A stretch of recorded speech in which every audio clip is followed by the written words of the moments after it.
Hi అండి, welcome back to our channel Naveen సొల్లు village vlogs అండి. ఎలా ఉన్నారు అందరూ? నేనైతే బాగున్నాను, మీరు కూడా బాగున్నారని అనుకుంటున్నాను. ఈరోజు అయితే ఇంకో లాంగ్ వీడియో అయితే మీ ముందుకు వచ్చేసాను. ఇదైతే సండే బ్లాగ్ అండి. సండే రోజు మీరైతే ఏం స్పెషల్ చేసుకున్నారో కామెంట్ చేయండి. మేమైతే స్పెషల్ ఏం లేదండి, అందుకనేసి ఈరోజు అయితే ఆలు కర్రీ అయితే చేస్తున్నాను. గ్రేవీతో, మంచి గ్రేవీతో చేస్తున్నాను. అన్నంలోకి చపాతీలోకి అయినా కూడా సరిపోయేలాగా చేసుకుంటున్నాను. మామూలుగా కొంతమంది అయితే ఆలును ఫస్ట్ ఉడకబెట్టేసి తర్వాత అయితే పోపేసి మసాలా అవన్నీ వేసి చేస్తారండి. నేనైతే అలా కాకోకుండా నేనైతే నా స్టైల్లో నేను చేస్తున్నాను. అది ఎలా చేశానో చూసేయండి. ఫస్ట్ అయితే గిన్నె పెట్టుకొని ఆయిల్ వేసేసుకొని పోపు దినుసులు అయితే వేసుకున్నాను. పోపు దినుసులు అయితే వేగిన తర్వాత అయితే ఆనియన్ వేసుకున్నానండి. ఆనియన్ వేసుకున్న తర్వాత ఆనియన్ అంతా బాగా వేగనివ్వాలి. బాగా వేగిన తర్వాత అయితే ఆలు ముక్కలు అయితే వేసాను. అవైతే నేను పైన అంతా పీల్ చేసేసి అవి చిన్న చిన్న ముక్కలుగా కట్ చేసుకున్నానండి. డైరెక్ట్గా ఉడికిపోతాయి అంతే.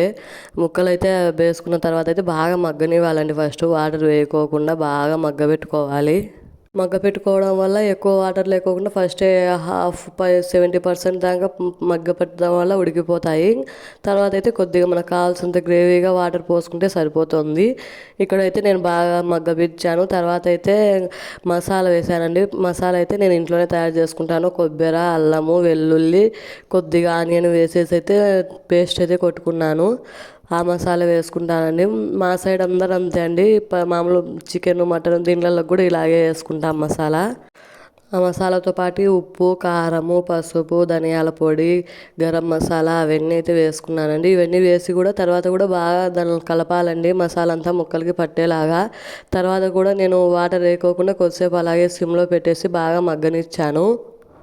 బాగా మగ్గనిచ్చానండి. అదంతా బాగా మగ్గిపోయిన తర్వాత అయితే వాటర్ వేసుకున్నాను. వాటర్ వేసుకొని మనకి టేస్ట్ సరిపోయిందా లేదా, ఉప్పు కారం సరిపోయిందా లేదా అనేసి ఈ టైంలో చూసుకోవాలండి. ఇంకా నీళ్ళు పోసిన తర్వాత ఇంకా ముక్కలు బాగా ఉడకనివ్వాలి. మరీ మెత్తగా ఉడకనివ్వకూడదండి, ఉడికితే చాలు. మరీ మెత్తగా అయిపోతే బాగుండదు. ఉడికిన తర్వాత అయితే నేను చూసుకున్నానండి, ఉప్పు కారం సరిపోయేలాగా చూసుకున్న తర్వాత అయితే ఇంకా కస్తూరి మేతి వేసాను. కస్తూరి మేతి వేసిన తర్వాత కొద్దిసేపు అయితే ఉడకనిచ్చేసి ఇంకా స్టవ్ అయితే ఆఫ్ చేశానండి. కూర అయితే రెడీ అయిపోయింది. ఈ కూర అయితే బగారా రైస్, వైట్ రైస్, చపాతీలలో కూడా చాలా బాగుంటుందండి టేస్ట్ అయితే. నేనైతే ఈరోజు కలర్ రైస్ చేశాను. మా సైడ్ అయితే కలర్ రైస్ అంటారండి, మీ సైడ్ ఏమంటారో కామెంట్ చేయండి. మా ఇంట్లో అయితే సండే స్పెషల్స్ ఇవ్వండి. మీ ఇంట్లో సండే స్పెషల్ ఏం చేసుకున్నారో కామెంట్ చేయండి. ఈ కూర చేస్తూనే నేను ఒక సైడ్ అయితే బగారా రైస్ కోసం అయితే మసాలా ప్రిపేర్ చేసుకున్నాను. అలాగే అది అయిపోయిన తర్వాత అయితే బాబు కోసం అయితే గుడ్లు అయితే ఉడకబెడుతున్నానండి.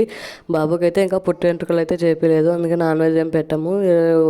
రోజు ఒక గుడ్డు అయితే పెడతాము. ఒక సైడ్ గుడ్డు అయితే బాయిల్ అవుతుంది.